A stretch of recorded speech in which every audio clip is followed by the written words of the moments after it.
Bienvenue sur le podcast de Ma Révolution Pro, le podcast qui vous aide à sauter le pas de la reconversion professionnelle en vous proposant les meilleurs outils du développement personnel, des témoignages inspirants et des conseils d'experts. Je suis Clarence Mirkovic, coach professionnelle et consultante en bilan de compétences. Si vous êtes à la recherche de votre nouvelle voie professionnelle, je vous invite à télécharger gratuitement votre livret d'exercices pour vous poser les bonnes questions. Vous trouverez le lien dans la description de cet épisode. Je reçois aujourd'hui Dalila Pilo-Hamoud, psychologue clinicienne, pour parler avec elle des personnes qui ont un haut potentiel intellectuel et des implications que cette caractéristique peut avoir sur leur projet de reconversion professionnelle. Je vous souhaite une très belle écoute. Bonjour Dalila. Bonjour. Merci beaucoup d'avoir accepté mon invitation. Est-ce que tu peux te présenter en quelques mots à nos auditeurs ? Écoute, merci à toi, Clarence, pour cette invitation. Alors, donc moi, je suis psychologue clinicienne depuis 10 ans. Je pratique donc une profession libérale depuis 6 ans à peu près. Et je reçois donc en cabinet et en ligne aussi. Voilà, je pratique. J'ai une spécialité en fait en périnatalité, donc j'accompagne, on va dire, les couples, les parents, les mamans, vraiment dans ce désir de grossesse jusqu'au 1 an de l'enfant. Je propose aussi des choses un peu plus classiques, voilà, de l'accompagnement en thérapie. Et j'ai toute une partie qui concerne le bilan psychologique. Voilà. Et le bilan psychologique, on en parlera justement à travers tes questions. Voilà, c'est pour ça que je t'ai invitée pour parler de ce qu'on appelle le haut potentiel intellectuel, HPI. Tu pratiques ces bilans psychologiques qui permettent de définir ça, que tu puisses nous expliquer de quoi il s'agit et comprendre les implications que cela peut avoir lors d'une reconversion professionnelle, qui est la thématique de ce podcast. Et donc, pour démarrer, est-ce que tu peux nous dire qu'est-ce que ça veut dire que ce terme, haut potentiel intellectuel ?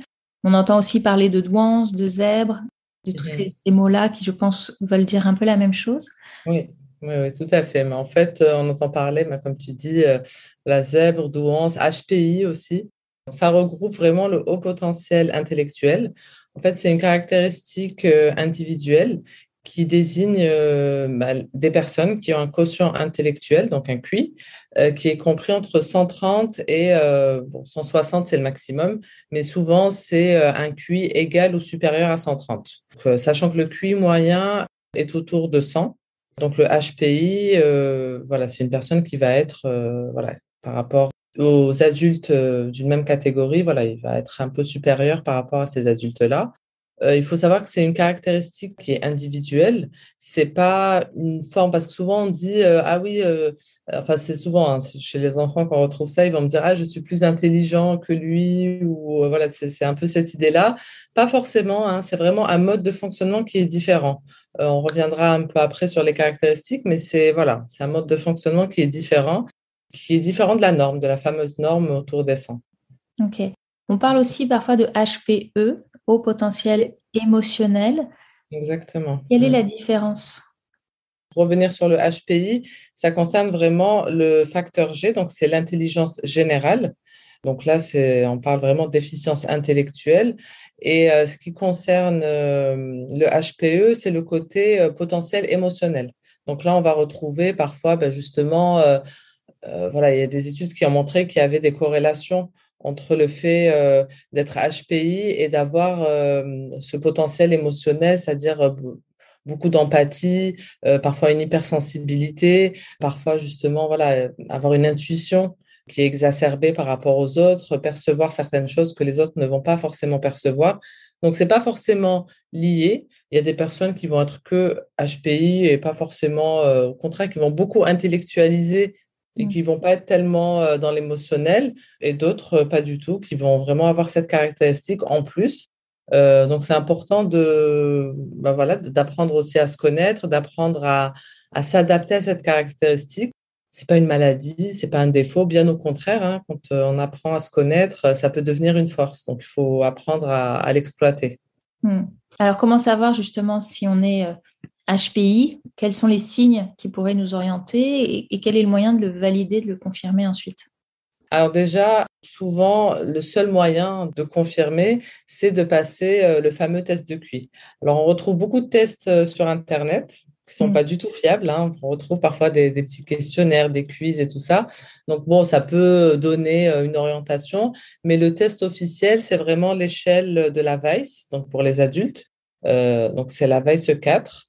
Donc, c'est l'échelle d'intelligence de Wechsler qui va de 16 à 79 ans et qui va vraiment tester plusieurs échelles. Voilà, il va y avoir toute une partie sur la sphère, tout ce qui est compréhension verbale, tout ce qui est perception avec la logique, tout ce qui est mémoire de travail, tout ce qui est attention, concentration. Donc, c'est vraiment voilà, plein de choses qui vont être centrées sur l'intelligence, comme je disais, le fameux facteur G, donc l'intelligence générale, à travers différents indices. Et après, voilà, donc on peut calculer, en tout cas quand le profil est plus ou moins homogène, on peut calculer un QI total. Ce QI total, donc il va être chiffré, hein, comme je disais, s'il est supérieur à 130 ou égal à 130. Là, on peut poser le diagnostic de douance. Et après, les caractéristiques, c'est vrai qu'on va retrouver souvent, voilà, c'est des personnes, enfin, on en parlera après par rapport au milieu professionnel, hein, mais c'est des personnes, en tout cas, quand elles viennent me consulter, c'est souvent ce sentiment de décalage qui revient souvent, cette incompréhension, que ce soit avec l'entourage ou avec les collègues. Voilà, c'est souvent, comme je disais, un mode de fonctionnement qui est différent. Donc, c'est une curiosité qui est constante, c'est une pensée en arborescence, c'est voilà, avoir une idée, puis 10 qui défilent par la suite. Il n'y a pas de mode off, en fait, hein. C'est tout le temps, tout le temps. Et c'est vrai que parfois, ça peut, en tout cas, il y a des personnes, enfin, il y a des personnes qui le vivent très bien. Ces personnes-là, je ne les vois pas, hein, parce qu'il y a beaucoup de personnes HPI qui vivent très bien, et tant mieux. Voilà, c'est un peu comme la scolarité, hein. Il y a des personnes qui vont avoir une scolarité vraiment excellente, des personnes HPI avec une très bonne scolarité, et d'autres où ça va être chaotique. Et dans le milieu du travail, c'est un peu la même chose. Il y en a certains qui vont s'épanouir dans un métier voilà, qui leur plaît, même en étant salarié ou voilà, avec une hiérarchie, et d'autres pas du tout. Il n'y a pas vraiment de généralité, on s'adapte selon la personnalité de chaque personne, mais c'est vrai qu'on retrouve souvent, en tout cas, ce sentiment de décalage qui revient assez souvent. Ouais, c'est intéressant aussi de rappeler qu'on peut bien le vivre et que c'est Oui. pas forcément un symptôme d'un mal-être. Non, non, c'est pas du tout une maladie, c'est vraiment une caractéristique de la personnalité, comme la couleur des yeux, les cheveux. C'est pour ça que c'est important de connaître cette caractéristique, de mettre des mots dessus pour pouvoir l'accepter et pouvoir l'exploiter surtout. Mm. Mm. Alors justement, les implications sur la vie professionnelle, est-ce qu'il y a des choses qui vont être plus faciles pour eux et aussi en même temps des choses qui vont être peut-être plus difficiles? Déjà, voilà, moi je reviens donc sur les personnes qui ne le vivent pas forcément bien dans le milieu du travail. Donc, ce qui revient souvent, voilà, c'est de trouver sa place, cette difficulté à s'adapter, parce que forcément, ils ont des capacités intellectuelles qui sont un peu hors normes, et parfois on leur demande de rentrer dans un certain moule, dans un certain schéma, de faire certaines choses. On leur demande pas forcément de trouver du sens, juste voilà, d'appliquer parfois les choses un peu en pilote automatique. Et c'est vrai que ces personnes-là ont besoin de sens, ont besoin de comprendre, ont besoin d'aller plus loin. Et parfois, c'est un peu difficile. Donc, c'est souvent, comme je disais, des personnes avec une curiosité qui est infinie, avec une énergie débordante aussi, hein. Voilà, ils ont envie de faire des choses, d'apprendre, de trouver du sens. Comme je disais, un raisonnement en arborescence, c'est-à-dire une idée va engendrer plusieurs idées. Donc, parfois, ça peut être mal vu de la part des supérieurs ou des collègues parce qu'on va dire qu'ils font de l'excès de zèle ou qu'ils veulent trop en faire, ou alors que eux, pas du tout. Enfin, moi, j'ai une patiente en ce moment dans cette situation. Elle me disait, quand elle finit ses tâches, bon, elle essaye de faire autre chose, déjà pour s'occuper, parce que forcément, elle va pas rester toute la journée. Elle me disait, moi, à 11 heures, c'est bon, c'est plié. Et puis après, je fais quoi? Je vais pas rester à naviguer sur Internet. Donc, c'est vrai qu'elle fait un peu plus et parfois, c'est un peu mal vu.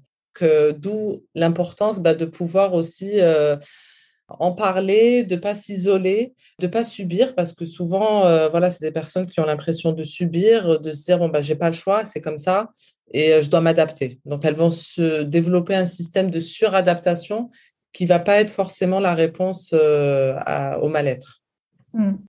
Et lorsqu'ils souhaitent entreprendre une reconversion, est-ce que par rapport à la population générale, ils vont avoir tendance plus à se chercher, à trouver leur voie? Est-ce que ça va être plus compliqué pour eux de manière générale?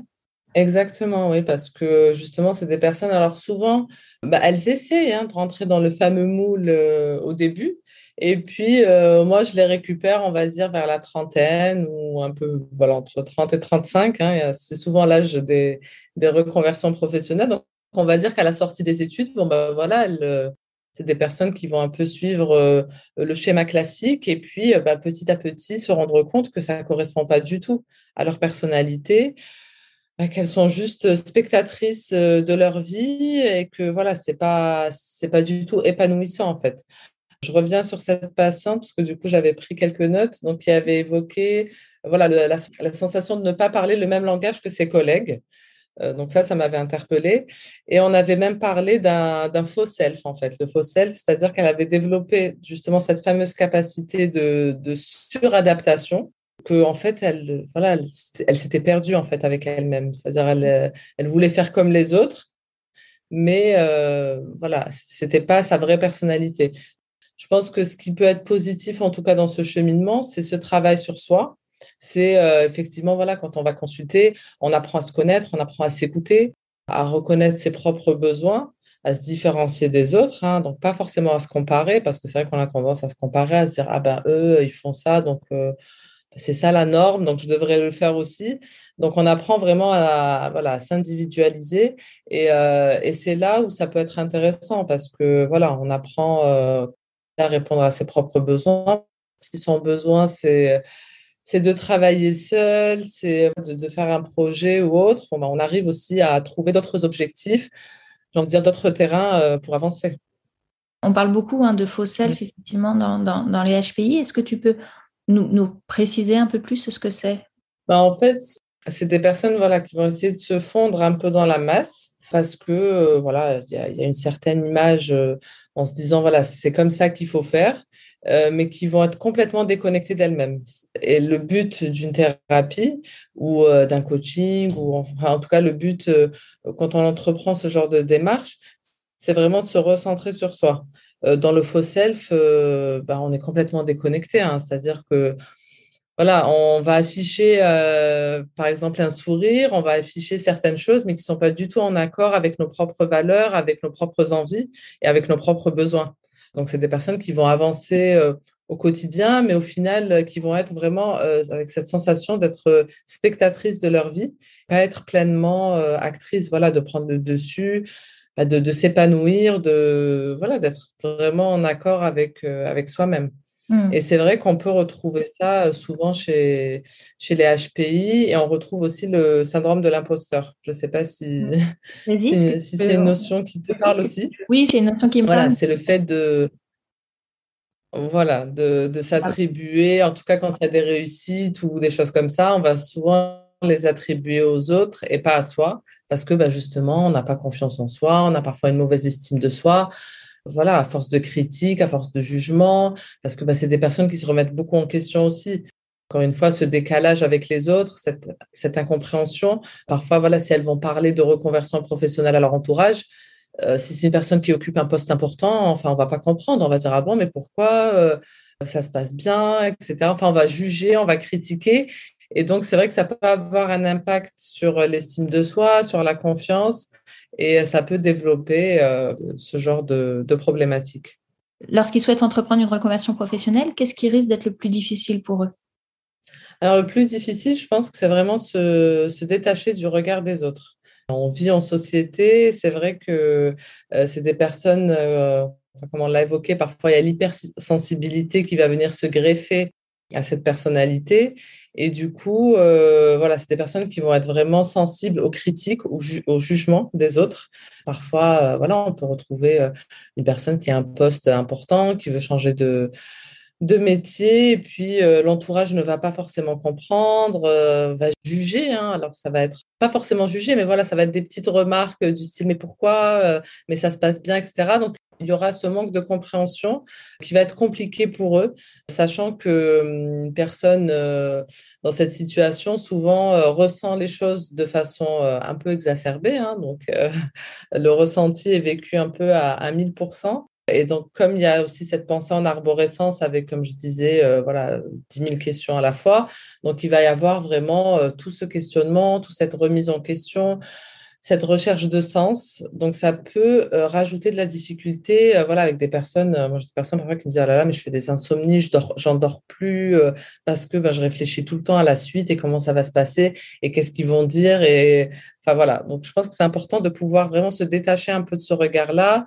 de faire le tri, de se recentrer vraiment sur soi, sur ses besoins et d'expliquer aux autres que c'est juste un cheminement personnel. Alors oui, c'est même pas dénigrer, par exemple, le salariat ou c'est vraiment un choix personnel de se dire, moi, je me retrouve pas du tout dans ce mode de fonctionnement, dans ce type de travail, et j'ai envie d'autre chose. Mais c'est pas pour autant que c'est bien ou moins bien. Voilà, c'est juste que ça correspond pas à ses besoins.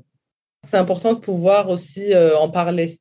D'où l'importance du diagnostic parfois, qui permet aussi de s'affirmer un peu plus, de se dire, voilà, j'ai fait ce diagnostic-là, il y a ce constat, donc à la limite, je suis légitime pour pour changer d'orientation. Ça va donner des permissions, quoi, qu'on se donnait Oui, peut-être. voilà, exactement. Ça débloque, en tout cas, il y a certains blocages parfois comme ça qu'on peut lever. Hmm. À l'inverse, est-ce qu'il y a des choses qui peuvent être plus faciles pour eux que pour d'autres dans le cadre d'une reconversion? Ce qui est plus facile, je pense que c'est justement tout ce travail, justement, que ça soit le fait d'entreprendre un bilan psychologique, c'est vraiment l'accès à la connaissance de soi qui va permettre de faire des choix éclairés.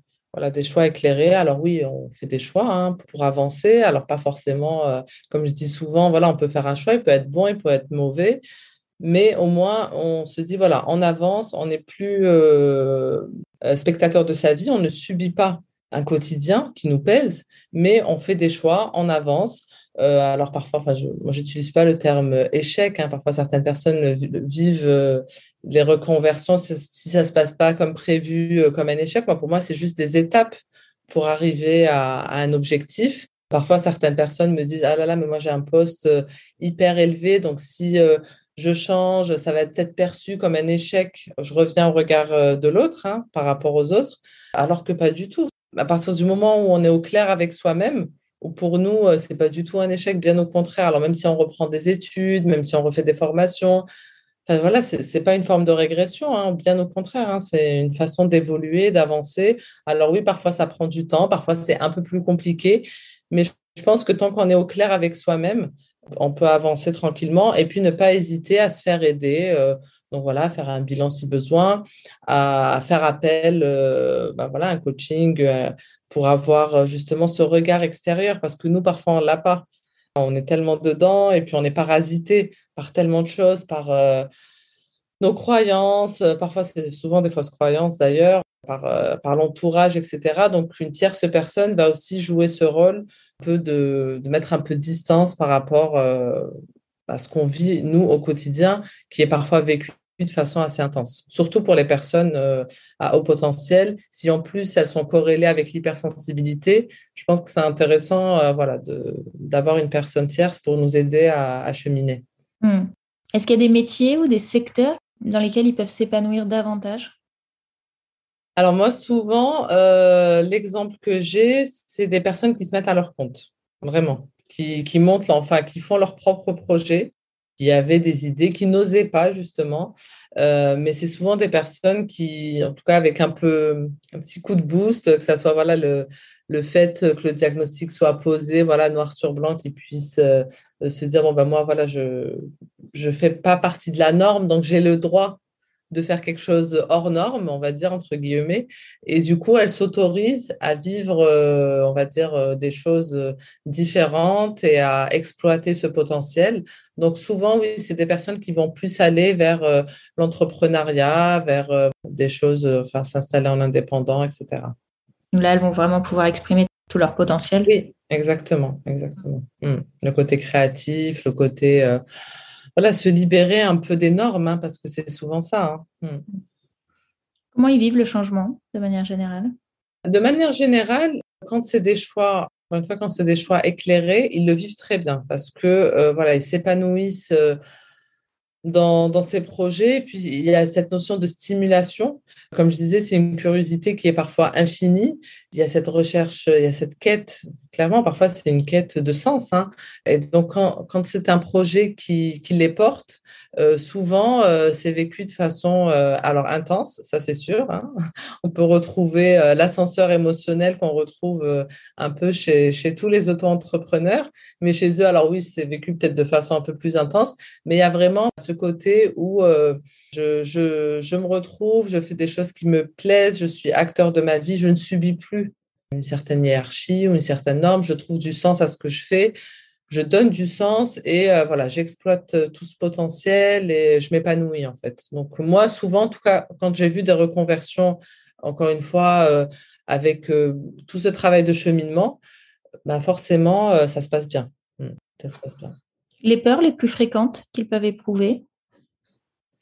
Les peurs les plus fréquentes, encore une fois, ce qui revient, c'est la confiance en soi, l'estime de soi aussi. Donc, ce qu'il faut savoir, c'est que la confiance en soi, c'est être capable de faire les choses. Donc, eux sont tout à fait capables de faire les choses. C'est vraiment cette capacité voilà, à prendre la parole en public ou à mener un projet. Donc, ils ont vraiment, souvent d'ailleurs, hein, c'est des personnes qui ont confiance en elles, mais qui ont des petites failles au niveau de l'estime de soi. Et l'estime de soi, c'est la valeur qu'on a de nous. Donc, c'est vraiment cette image, on va dire, l'image de soi, hein, c'est très personnel. Et cette valeur-là, elle se construit souvent dans le regard des autres. Et comme eux sont très sensibles à ce regard-là, donc parfois, il y a des petites failles à ce niveau. Donc, ils vont avoir voilà, une estime en se disant je suis pas assez ça, ou je suis pas comme les autres, ou voilà, encore une fois, parfois les critiques, les jugements, ça va un peu les rabaisser.